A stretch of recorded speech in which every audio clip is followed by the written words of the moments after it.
नमस्कार साथियों, मैं प्रथम बोल रहा हूं। ऐलान तो क्या एक ये संघर्ष है। इस संघर्ष में 8 दिन हो गए हमारे।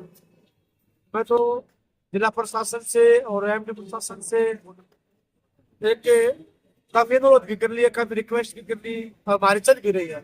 मेरा ऐलान तो कल से मैं भूख हड़ताल बैठूंगा जब तक हमारी मांगे नहीं मानी जाएंगी। मैं भूख हड़ताल पर बैठूंगा, तो आप बैठेंगे और भी बैठेंगे? कितना समय होगा बैठूंगा कि लड़ाई तो मैंने आपने शुरुआत की ना।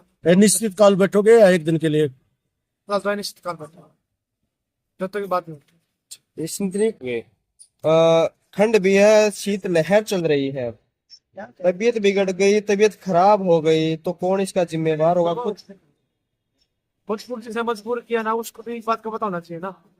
एक बच्चे इंसान का माल का क्या होता है, लेकिन इंसान का एक दिन की 2 साल तक 2 साल के आगे क्या है भाई? 5 संसाधन भी ना, 20 दिन 1.5 दिन ना, मैंने बड़ी बात नहीं है। हमारी आवाज की बात है, हमारी आवाज की, हमारे भविष्य की बात है। और मेरे मेरे भी सब आने वाले जो बच्चे पढ़ेंगे तो एडमिशन लेंगे तो यार शिक्षा प्राप्त करेंगे, आने वाले समय की बात है या आज की भविष्य की बात लड़ाई चल रही है। अगर ऐसे विषय ऐसे विषय होने से ना कर सके तो हमारी तो स्थिति किसी विषय के साथ लड़ाई है।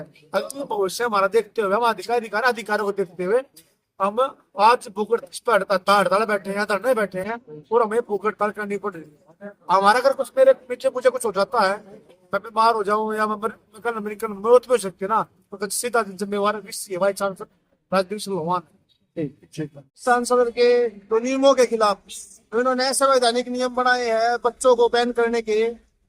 मैं समझ रहा हूँ कि विश्व साहब इसको अपनी निजी लड़ाई समझ चुके हैं, लेकिन ये निजी लड़ाई नहीं है, ये कुर्सी के खिलाफ लड़ाई है। इसको अपनी लाख की लड़ाई मत बनाओ किसी का। और दूसरी बात, आप संविधान का सीधे सीधे उल्लंघन कर रहे हो। शिक्षा प्राप्त करना सबका संवैधानिक अधिकार है, आप किसी को रोक नहीं सकते शिक्षा अधिकार शिक्षा ग्रहण करने से। तो हम चाहते हैं कि भाई जल्द से जल्द इन सभी साथियों का बैन हटाओ, जिससे इनकी शिक्षा दोबारा चालू हो जाए और किसी को कोई रोष ना हो शिक्षा के लिए। और रही दूसरी बात, तब तक भ्रष्टाचार होता रहेगा, हम लड़ाई ऐसे ही लड़ते रहेंगे। और जो भर्ती चल रही है यूनिवर्सिटी की, ये सरासर नियमों के खिलाफ है।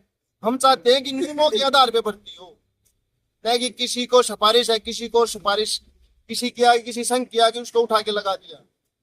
और ये 100 नंबर का इंटरव्यू माननीय मनोहर लाल सीएम थे जो माने जाना है, वो कहे गए थे पर्ची खर्ची बिल्कुल बंद कर देंगे हरियाणा में। लेकिन ये तो पर्ची खर्ची का सीधा साधा उदाहरण है इंटरव्यू का, 100 नंबर का इंटरव्यू। जो बीजेपी वाले आरोप लगाते भूपेंद्र हुड्डा पे कि उस टाइम इंटरव्यू बेस्ड होते थे, इंटरव्यू बेस्ड वैकेंसी होती थी, अब ये भी तो इंटरव्यू बेस्ड वैकेंसी है। जब पर्ची खर्ची चलती तो अभी पर्ची खर्ची चलेगी। अब कौन सा जो भाई ताकतवर होगा वो, जो पढ़ा लिखा होगा उसको तो कभी मार दे दो 100 नंबर में। 100 नंबर तो लड़कों के कभी बनते ही नहीं स्टडी के आधार पे। तो कोई टेस्ट वगैरह है? सीधा ये था? कोई टेस्ट नहीं, सीधा इंटरव्यू।